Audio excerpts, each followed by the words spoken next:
خاص طور پر اس واقعے میں اجاگر ہوئی ہیں. تو اور اس کے ساتھ ساتھ ویسے اس میں تو کوئی ڈھکی چھپی بات ہے نہیں کہ پنجاب میں حکمرانی اور گورننس کی صورتحال جو ہے وہ کافی خراب ہے. یہاں پہ کنٹرول نہیں ہے, یہاں پہ بظاہر لگتا ہے جیسے یہ صوبہ ایڈرفٹ ہے, یہاں پہ کوئی فیصلہ سازی نہیں ہو رہی, نہ ہی کام ہو رہے ہیں, parallel powers, centres of power بنے ہوئے ہیں, بیوروکریسی جو ہے وہ ایک ان ایکٹیو موڈ میں ہے, ٹرانسفرز پوسٹنگ جو ہیں وہ ومز پہ ہو رہی ہیں. تو یہ یعنی کہ پورا صوبہ جو ہے وہ ایک عدم کارکردگی کا شکار ہوا ہوا ہے. تو اس پیراہے میں اگر عثمان بزدار صاحب کے اوپر کوئی ایکشن ہوتا ہے تو مجھے حیرت نہیں ہوگی. اچھا, اس میں رسہ کشی بھی انوالو ہے آپس کے وزراء اور مشیران کی اور اتحادیوں کی, قافلیل کی کے ساتھ جو اتحاد ہے, مجبوریوں کا, سمجھوتوں کا؟ 100% اس میں تو کوئی شک ہی نہیں ہے. یعنی کہ یہاں پہ جو قافلی جو اتحادی ہیں, ایک ان کا وزیر جو ہے وہ استعفیٰ دے چکا ہے, معاملات کشیدہ ہیں, اور اس کے ساتھ ساتھ جو کابینہ کے اندر جو رسہ کشی ہے, نام لینے کی ضرورت نہیں ہے, لیکن بالکل یہ تو ایک اوپن سیکرٹ ہے کہ یہاں پہ ایک لیک آف کنٹرول ہے, اور جب لیک آف کنٹرول ہوتا ہے تو رسہ کشی اور ٹرف وارز شروع ہو جاتی ہیں, جو کہ ہو رہی ہیں اس وقت. مظہر, فہد نے اس پہ بڑا, فہد کا مضمون میں نے پڑھا, بڑا اس میں ایک کہا تھا, بلنڈر والا اس میں ایک چیز کہا تھا جنرل صاحب جس کو ریفر کر رہے ہیں مظہر کہ یہ اوپننگ بیٹسمین نہیں, نائٹ واچ مین ہے. تو آپ اپنے کامنٹ دیجئے تاکہ پھر آگے بحث کو بڑھایا جا سکے. دیکھیں اویس, عمران خان کا مزاج نہیں ہے لوگوں کو تبدیل کرنے کا, جہاں تک میں سمجھتا ہوں. ان کے لیے بڑا مشکل فیصلہ ہوگا عثمان بزدار کو, جس کو وہ ڈیفینڈ کرتے رہے ہیں. یہاں تک کہہ دیا تھا انہوں نے کہ جب تک پی ٹی آئی کی گورنمنٹ ہے بزدار رہے گا. تو میرے لحاظ سے, میرے خیال میں ان کے لیے فوری طور پہ صرف اس وجہ سے چینج کرنا, اور ایون ادروائز بھی. دیکھیے, میں اگر آپ کو یاد ہو ویس کہ جسٹس ناصر اسلم زاہد جب سندھ ہائی کورٹ کے چیف جسٹس تھے, تو ان کی ایک بڑی مشہور رولنگ تھی جس میں انہوں نے کہا تھا کہ ہماری پولیس کا سسٹم میں سب سے بڑی خرابی, اور گورنمنٹ کے سسٹم میں سب سے بڑی خرابی یہ کہ یہاں لوگ گرفتار ہوئے, یہاں ہم نے ریوارڈ منی اناؤنس کر دی. ہونا یہ چاہیے کہ اگر کوئی بھی واقعہ ہو, جب تک اس کی تحقیقات کمپلیٹ نہ ہو اور کوئی چیز ثابت نہ ہو, اس وقت تک ریوارڈ نہیں دینا چاہیے, نہ ان لوگوں کے خلاف کارروائی کرنی چاہیے. تو یہاں ہم ماڈل ٹاؤن کا آپ واقعہ اٹھا کے دیکھ لیں, اور واقعات اٹھا کے دیکھ لیں, ہم کیسز خراب کرتے ہیں, اسے پولیٹیسائز کرتے ہیں. کبھی بھی کرائم میں اگر آپ جوڈیشل کمیشن بنائیں گے تو اس کا مطلب یہ ہے کہ آپ اس کرمنل انویسٹیگیشن کو خراب کر رہے ہیں. جوڈیشلائزیشن تو ہمارے یہاں یہ جو امیجیٹ ریاکشنز ہوتے ہیں, عوام کے کہنے پر امیجیٹ ریاکٹ جو کرتے ہیں ہم, یہ اس سے کیس خراب ہوتا ہے. ٹھیک ہے, ایک ناظرین چھوٹا سا بریک کے بعد پھر افتخار صاحب, جنرل صاحب اور فہد حسین صاحب اور مظہر عباس صاحب سے بحث جاری رہے گی کہ یہ تو طے ہے کہ سیاسی ریوارڈ کوئی امید نہ لگائے پنجاب حکومت اور ایڈمنسٹریشن کے اندر. ایک چھوٹا سا بریک, اور بریک کے بعد آتے ہیں.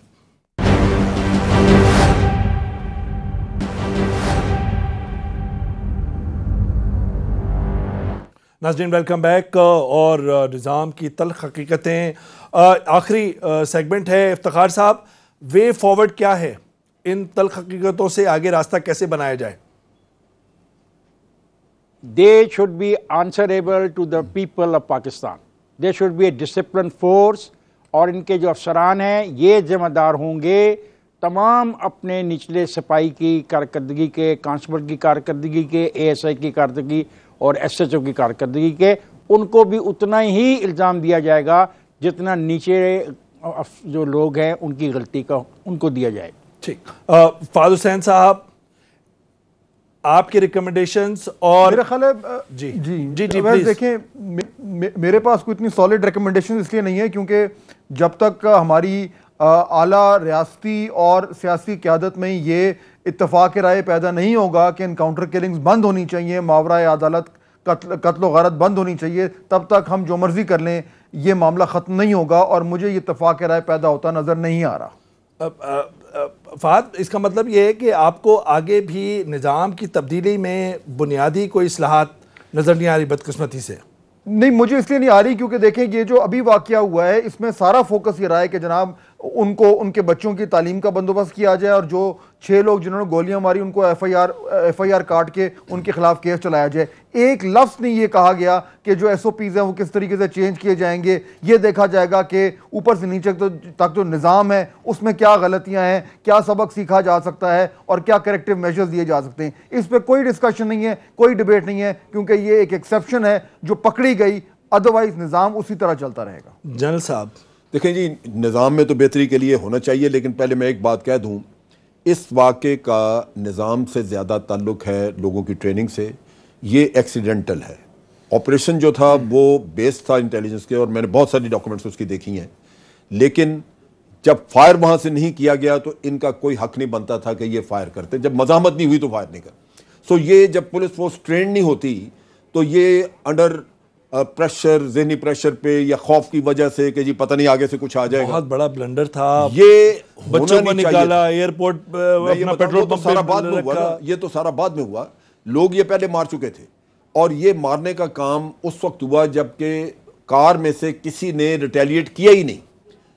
یہ ایک اصول ہے کہ جب تک آپ کے اوپر فائر نہیں آتا آپ کسی کو نہیں ماریں گے. صحیح ہے. یہ ایکسٹرا جوڈیشل کلنگ عام طور پہ جو پلانڈ کلنگ کی جاتی ہیں, جیل سے اٹھا کے آدمی کو لے جا کے باہر جا کے مارا جاتا ہے گاؤں کے پاس, اس کا بھی خاتمہ چاہیے, وہ ختم ہونی چاہیے چیزیں. جی مدر عباس صاحب. دیکھیے, جب تک آپ کی ریاست یہ فیصلہ نہیں کرے گی کہ کس طریقے سے آپ کو چلنا ہے, دیکھیے آپ کا عدالتی نظام, آپ کا پولیس کا نظام اور آپ کی جیل, اور سب سے امپورٹنٹ جیل اس لیے میں کہہ رہا ہوں کہ اس کرمنل کے اندر وہ خوف ہی نہیں ہوتا, وہ تو انجوائے کرتا ہے جیل میں جا کر, کیونکہ اسے جیل میں ہر فیسلٹیز ہوتی ہے. دوسرا یہ کہ ایکسٹرا جوڈیشل کلنگ کو جب تک ہم گلیمرائز کرتے رہیں گے, ہم نے دکھائے ہیں انکاؤنٹرز یہ کہہ کے کہ یہ انکاؤنٹرز ہیں, جبکہ ہمیں پتہ ہے یہ فیک انکاؤنٹرز ہیں. میڈیا نے راؤ انوار کے انکاؤنٹرز, کئی 100 انکاؤنٹرز دکھائے ہیں. وہ لے جاتا تھا, میڈیا دیکھتا تھا اور اس کو ہم پورٹرے کرتے تھے. تو ریاست نے فیصلہ یہ کرنا ہے کہ آپ نے عارضی حل تلاش کرنا ہے. اگر ہم عارضی حل کو مستقل حل کے طور پہ لیں گے تو ہم کبھی بھی بہتری کی طرف نہیں جائیں گے. بہت کچھ داؤ پر ہے, اور لیکن ایک مثال ہے, معصوم عمل جو کراچی میں پولیس کی فائرنگ سے شہید ہوئی تھی, اس کے والدین عمر اور بنش اب ایکٹیویزم میں ہیں, اور ان کا عزم جو ہے ایک بے مثال ہے. ذرا سنیے گا, آج بل پاس ہوا ہے سندھ اسمبلی کے اندر, اور اس کے اندر کیونکہ ان کی بچی جو ہے اس کو بر وقت جو ہے وہ ٹریٹمنٹ نہیں ملی تھی اسپتال میں, تو وہ بل ایک مجوزہ پیش ہو گیا سندھ اسمبلی کے اندر, اور اس کے بعد یہ لازم ہو گیا ہے کہ ہر جگہ پہ آپ کو ٹریٹمنٹ دینی ہے, میڈیکو لیگل کی ضرورت نہیں, جو ایک بڑا پرابلم تھا. ذرا عمل کی والدہ کی ذرا سنیے گا کیا کہہ رہی تھی. یہ حکومت کی ہی لیک تھی جس کی وجہ سے ہم یہاں پہنچے, لیکن اگر حکومت اس کو درست کرنے کو جا رہی ہے اور ہماری بات سن رہی ہے اور اپنی غلطیوں کو درست کرنے کی کوشش میں لگی ہوئی ہے, تو ہم بھی اس ملک کے شہری ہیں, چاہتے ہیں کہ کراچی میں ہم بہتری دیکھیں, اور اگر یہ بہتری ہماری عمل کی قربانی سے آنی ہے تو شاید ہمارے لیے ایک تسلی بخش چیز ہوگی.